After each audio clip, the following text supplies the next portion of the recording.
Welcome to this book from the Charles Fraser-Mackintosh Special Collection at Inverness Library. This collection was brought together by local MP, lawyer and antiquarian Charles Fraser-Mackintosh in the 19th century and was gifted to the town of Inverness by his widow Evelyn May in 1921.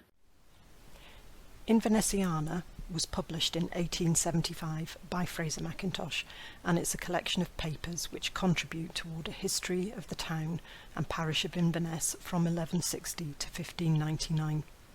It's a beautiful book printed in this large paper format with high quality binding and end papers.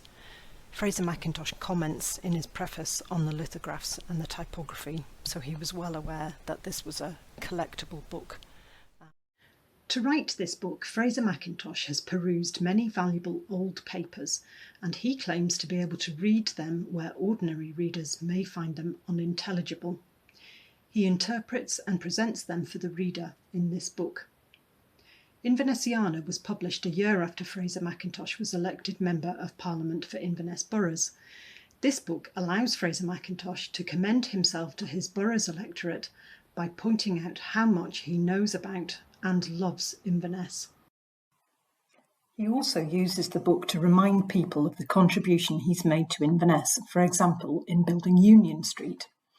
So as well as illustrating what Inverness was like before 1599, the book also tells us a lot about Inverness in 1875. It allows us today to glimpse back into the past, and the illustrations are instrumental in that. It also shows us some of Fraser-Mackintosh's pet passions. One of those passions was the restoration of Greyfriars Churchyard, where the knight in armour, pictured in the book, still resides. In 1862, Fraser-Mackintosh took some interest in remedial work at the churchyard. This involved weeding and dressing the walks and tombstones. During the course of this, the mutilated figure of a knight was found, which was put together and inserted in the wall. It was probably Fraser-Mackintosh who had these memorials commissioned and erected to various ancestors from his Mackintosh side. Next we come to Dunbar's Hospital on Church Street, built in the 17th century.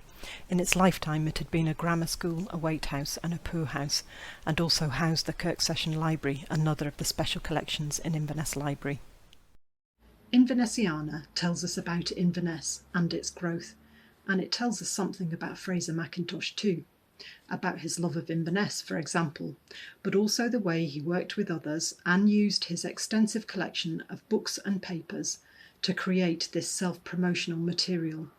Although this book is ostensibly about Inverness up to 1599, it tells us a lot about Inverness in 1875.